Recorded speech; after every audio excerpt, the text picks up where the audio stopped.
Ayan na mga kameta. Ito na. Travel.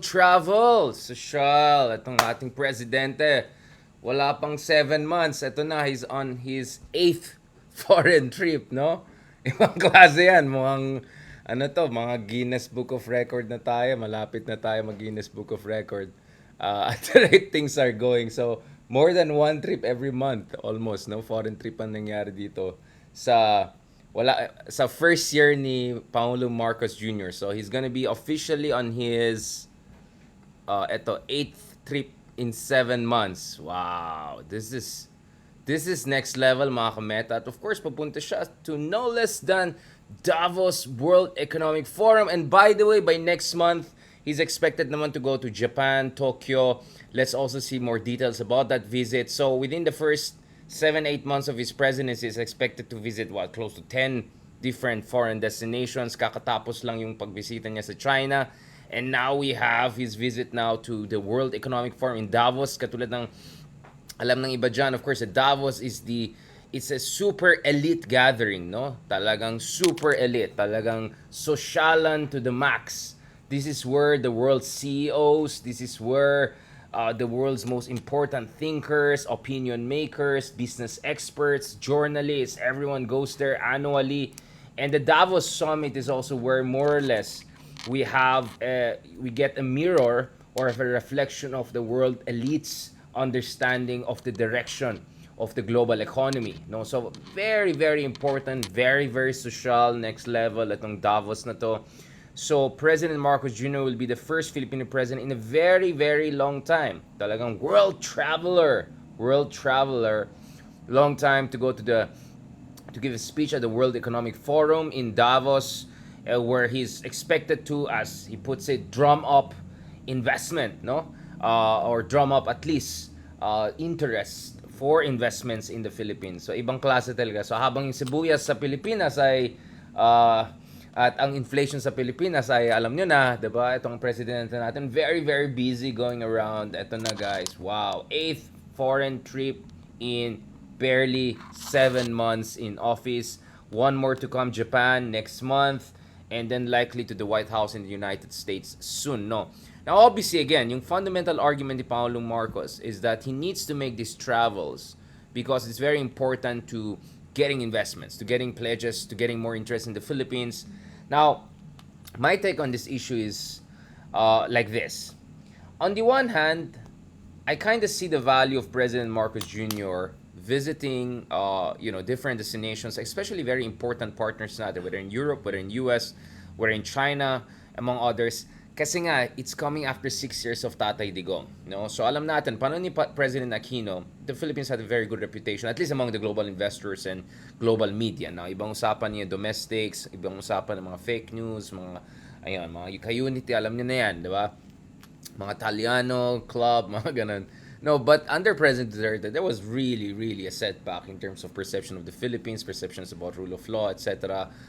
Bahala na yung mga kaano natin dyan, mga ka-DDS natin dyan kung anong gusto nilang paniwalaan. But the reality is, as someone who deals with the global economic, journalistic, etc. elite on a regular basis, alam natin na very negative yung view. So, in a way, I appreciate the effort of the president to kind of rebrand the Philippines, to kind of help the world to reimagine the Philippines in much more positive terms, hindi lang isang banana republic na kung saan may EJK right and left and all of that, kung saan meron kang presidente na papalit-palit ng isip, papalit-palit ng sinasabi, tinitreat ng mga allies, gusto makibeshi sa Putin, China, all of that mess, no? All of that Duterte School of International Diplomacy or undiplomacy, no? So in fairness to President Marcos Jr., I see the value of him making all of these visits because he wants to use his own term, to reintroduce the Philippines, to rebrand the Philippines, to get more positive, generate more positive vibes and publicity for the country. I get it. Of course, by extension, it also helps them, meaning the Marcoses, in terms of their full international rehabilitation, no? Because of course, alam natin mga Marcoses have a notoriety as far as their reputation in the West is concerned. Hindi ko na alam yung mga China, mga ganun. Alright? So, on the one hand, gets ko yung siguro yung good intentions behind this very high frequency of foreign trips, no? At even the president himself acknowledged na parang yes, marami siyang travels recently. So ito talagang ito mga kameta. So ito 8th foreign trip in 7 months. No, like more than one trip every month. Nako, talo pa tayo mga kameta, talagang next level. Pang vlogger talagang mga vlogger level ang travel ito. No, but to be fair, I think there's a value to this because we have to kind of reverse the damage to our national brand, to our national, to perceptions of the country under the previous President Duterte, to be very brutally honest about it. So I see the value of that, no? Um, so ito and okay, let's be fair and let's try to first of all let's look at their side, how are they trying to explain the situation, why they're having this kind of travel. So ayon sa ito ito. Ayon sa Department of Foreign Affairs Undersecretary Carlos Soreta, the president will be in Switzerland, Davos from January 15 to 20. In a pre-departure briefing sa Malacanang, sinabi ni Soreta na Marcos is also one of the two leaders from Asia, and if I'm not mistaken, the only one from ASEAN, to give an address there. The president will be the only leader from ASEAN to be in Davos, and he'll be the only one of two leaders from Asia. No, he would be in a wonderful position to represent not only our country, but how our own region, ASEAN, and the East Asian region can be the engine of growth for the world economy, especially after the pandemic period. So this year's World Economic Forum's theme is cooperation in a fragmented world. No, so the president is there to help bring together the fragmented parts of the world. No, so he'll be part of that effort. What we present to a fragmented world because of our great economic potential is a promise of progress and prosperity. Ayon sa DFA, if the causes of the fragmentation can be addressed, we can promise that once peace is achieved, there will be progress and prosperity. So that is what we offer the world as an incentive for the causes of fragmentation, meaning without me getting to specific conflicts to be resolved. I suppose they're referring to the situation in Ukraine, which is not too far away from Switzerland, not to mention the situation in Taiwan, South China Sea, among others. So, yun po yung argument nila. Now, ayon sa Department of Trade and Industry, in the president's first 6 trips, he was able to generate, tingnan natin yung numbers, no, mga kameta. So, he was able to generate $23 billion in investment pledges. Again, let's be very clear about it. This is pledges in his first 23.6 billion. All right, okay. So this is the number provided by the Department of Trade and Industry. So $23.6 billion daw yung investment pledges na nakuha niya by the end of last year. And then, dagdagan pa natin yung sa China, which is 22.8 billion. Again, pakita natin exactly the data para naman makita niyo na hindi tayo nag-invento. So 22.8 billion naman. So you're roughly looking at 45 plus billion, no? 46 billion, more than 46 billion. So closer to $50 billion in total investment pledges po ang tinitignan natin. Oh, wait lang. Inulit ko lang to, sorry. So that's pretty impressive, di ba? Close to $50 billion in terms of investment pledges. Now, on the surface, again, this is very impressive. There's a lot of focus on renewable energy, on food security investments, on manufacturing sector investments. That's good. That's fantastic. I support that. It's good. But as I said, and this is where we go to the much more proper analysis of what's going on here. No, so 22.8 billion sa China, that's in January before his Davos trip, and then 23.8 billion naman by the end of last year from his trips to Europe, to North America, especially United States, specifically United States, and then Indonesia, Singapore, then of course visits to APEC Summit and the ASEAN summits in Cambodia and Bangkok towards the end of the year in November. So 23 plus 22, they're looking at 45 billion. So you're looking at more or less $46.4 billion, no? In terms of the total investment pledges that he got. So it's very close to 50 billion now. That's very impressive. That's very impressive. Except, these are just pledges. Not to mention, yung 22.8 billion na nakuha sa China, for me, it looks like kind of a repackaged version of the 24 billion that was offered to Tatay Digong, and a lot of that didn't come in. So, as much as I would want to appreciate it, hindi ako madali ma-impress because of, we know the track record na that pledges are not necessarily going to be materialized. Because, and this is where really the meat of my discussion is going to come in, is that if you look at it, I'm not sure there's a very strong correlation between high levels of foreign trips by a foreign leader and high levels of interest in a country in terms of investment. So, if you look at it, in ASEAN, kulela talaga ng Pilipinas when it comes to per capita investment trend lines. So let me just show you some numbers para you see where I'm coming from. So this is foreign direct investment in Philippines in 2020. So, uh, so as you know, President Duterte had many travels all around the world. So the Philippines is behind Singapore by far. Singapore got close to $100 billion in foreign direct investments in 2020. Indonesia, a distant second at close to 20 billion, 15 billion in the case of Vietnam, 16 billion almost. And then the Philippines is barely 6 billion, right? And our numbers are closer to numbers in Cambodia, right? Or Laos or Myanmar and those kinds of countries. In the case of Malaysia, it's already very, very wealthy and capital rich country. And my sense is a lot of investments that go into Singapore, a lot of that also ends up in Malaysia and Indonesia. So the Philippines is really way behind its peers, especially Vietnam, but also way behind Singapore and Indonesia in terms of foreign direct investments that it's been getting in recent years. No, so yeah, President Duterte also had many foreign trips. What lampas sa 20, no? Diba? He had so many travels before the pandemic. Kung hindi nga nangyari ang pandemic, baka 40, 50 na mga foreign travels nito di ba? Now, I'll show you other numbers that also give you an idea about the situation of the Philippines. So this is the FDI numbers of 2019 to 2020. Again, you see how limited the numbers are in the Philippines. No, 2019 is in blue, 2020 is in red. So, again, lampas $100 billion, $140 billion, $14 billion in the case of Singapore. Philippines at only 8 billion. Again, we're behind Indonesia. We are also behind Vietnam. So you can see, again, very similar numbers that we're seeing here. And by the way, a lot of our neighbors like Thailand and Malaysia already had very huge investment stock, capital investment stock.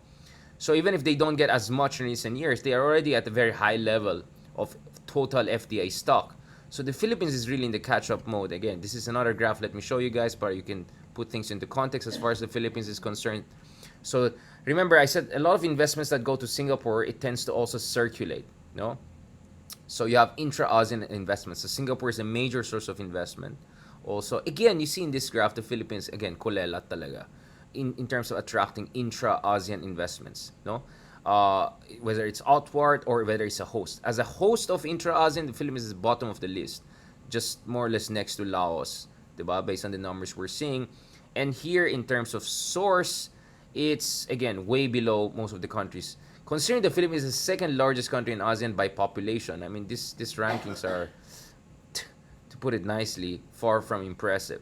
No, now let me beg to disagree with the president to a certain degree, not totally. I mean, again, as I said, it's good that he's traveling around the world trying to kind of fix our national brand after all of the kapalpakan na nangyari under Tatay Digong and all of the negative stuff that has been attached to our national brand. But at the same time, I think we should not overestimate the value of the foreign trips. Because if you look at those countries that I posted who have far more investment inflow, Indonesia, Vietnam, Singapore, etc., it's not like their leaders are traveling all the time, right? So, and let me be even more specific, right? So if you look at the academic studies, whether done by international organizations or whether done by scholars, it's very clear that really the factors that drive investments in a country are not necessarily what we pay a lot of attention to. So let me shout out a number of interesting papers. So an older paper here by IMF, a working paper by Dr. Lim, which looks at the determinants of and the relation between foreign direct investments and growth. So it looks at the sum of literature, and then a much more updated one. We look at it here, mga kameta.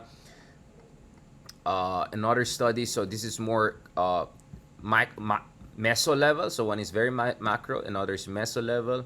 Also, sorry, I think IMF paper now I was mentioning. So it looks at the trend lines in the late 20th century. Now let's look at more recent papers. Sorry, I have it here. Okay, I think it's this one. Yep. Okay, so this is a meso micro case naman in terms of factors driving foreign direct investments in certain regions of Vietnam, for instance. So if you look at a lot of these interesting studies out there, the more recent ones, like this study is 2020, older ones like 2001 or early 2000s, a lot of these studies will tell you that really the big factors driving investments are human capital, the quality of your labor force, mataas pang education nila, are they healthy, are they protected, more than that, quality of infrastructure, matino ba infrastruktura, hindi ba baluktot yung ay balak, hindi ba yung puro mga holes, potholes, yung mga infrastructure, hindi kinukurakot. Also, to a certain degree, regulatory policies. But the regulatory framework, ano yung mga batas mo, saligang batas mo, it's not as important as the other things like human capital, foreign investment, and also political and economic stability. That's a very, very important thing. Kaya nga yung, as one economic historian, Adam Tooze, puts it, narratives drive markets. No, so when there was very negative views of the Philippines because of EJK killings, thousands of EJK killings right and left, etc., that turned off a lot of investors. So whatever we got in terms of investment, a few $1 billion in the past few years, it could have been twice or three times better if we had those three elements there. Very good infrastructure, very good human capital, and also political and economic stability, overall political and economic stability. Those things are very, very important. Mas secondary yung regulatory framework among others if you look at it. So yung mga nagsabi, palitan natin sa ligang batas and automatically dagsaan ng investments and all yan, they don't know what they're talking about. These people they don't have any serious scholarly background or research, etc. They don't know what they're talking about. So what is very clear is that if President Marcos really wants the Philippines, no, to move in the right direction, he has to look at how he can strengthen our human capital. So hindi lang low wages, but yung productivity per worker. That's very, very important. And for that, we need really high levels of education and all. So we have to deal with the education crisis. Shout out to Vice President. No, the other thing is also infrastructure. We really have to have the basic infrastructure there. And actually related sa infrastructure yung sinasabi natin dati, yung power crisis sa Philippines. Napakamahalang electricity, basic energy inputs, napaka-unreliable din nila, di ba? And those things are important. Electricity, water for high-end production in the manufacturing sector, and also for any kind of serious high-tech business, you also need reliable, good internet, and also affordable. No, so those factors are very important. Those are the things that the president really has to pay more attention to if he really wants to drum up investment. So it's nice to go around the world, nice to talk to investors and all, but you really have to go back to the basics. That's a very important thing. So these are just some of the studies. For instance, in China, what are the factors that are important? These are just general, parang outline of the factors. But if you rank it, really political economic stability is very important. Really human capital is very important, and really infrastructure and input costs is very important. Electricity costs, water costs, etc. Travel, transportation costs. Those things are really, really important in driving investment. So, for instance, in the case of Vietnam, we saw that investments are also driven for these factors.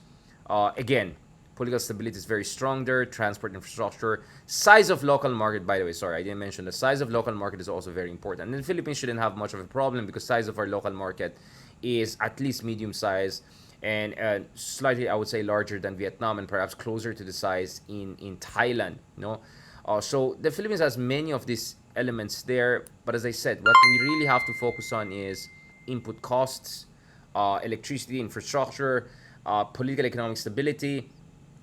General rule of law is also important to a certain degree. Like they have, investors have to feel safe enough that they're gonna put their money there, billions of dollars there, that mamaya hindi yan makurakot lang at hindi biglang ma-nationalize or ma-take over yan ng mga domestic oligarchs, etc. That's very, very important for them.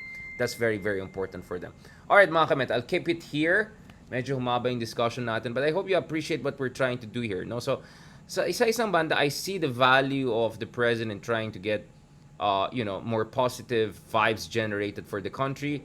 I see the value of him going around the world, making a lot of travels and kind of winning back international goodwill towards us after 6 years of populist antics and all sorts of crazy politics. But to say that ito lang mismo, just traveling and all of that will be the determinant factor, that's not backed up by any evidence whatsoever. A lot of our neighbors, their leaders barely travel around the world, but they get a lot of investments. So you have to fix the fundamentals back in the Philippines if you really want to get investments.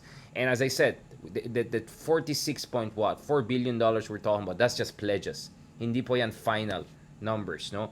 And the final numbers will depend on so many factors, especially yung factors na minention natin, based on the academic literature, based on the case studies, especially from China, Vietnam, and some of our neighboring countries. Alright? Maraming salamat again dun sa mga nagbigay ng star and support, kay Ma'am Jocelyn Lumber as always, Riz Annie as always, I appreciate kay Sir Michael Uy, Thank you for joining us, Ernie Carpio, kay Ida Legaspi, thank you also for joining us. Thank you kay Noemi Tablare for joining us. Kay Braf Pid and Noemi also, thank you for star and support. Kay Annabel Gamoras, thank you for joining us. Ayan, mga kameta natin joining us from all around the world. Social na naman mga president natin, no? More than one travel a month, no? Ibang klase, next level. Happy. Talagang social. Alright, I'll keep it there before I say something more controversial. I hope you appreciate itong meta natin. I hope we can have more of this. And thank you very much for your support and love. Please continue to subscribe. Please continue to support in whichever way possible. And please also subscribe to sa meta channel natin na podcast on Spotify. We did very well last year. Thank God. Multiple times we were in the top charts in our category. Among top 5 percentile in the whole world, no? In terms of in terms of people subscribers, in terms of people following us. We have yung Meta podcast po natin was listened to by many people, thousands and thousands of people in 44, 45 countries around the world. So our Meta podcast is also doing well. And there are also, of course, episodes that we upload there na hindi natin na-upload dito. So please check them also there on my Meta podcast, the Richard Haydaran podcast, and also there on YouTube. So please subscribe to my YouTube channel, the Richard Haydaran vlog. And also please subscribe to my podcast, the Richard Haydaran podcast. All right? I appreciate it. Thank you very much. And please continue your support. Maraming salamat. God bless.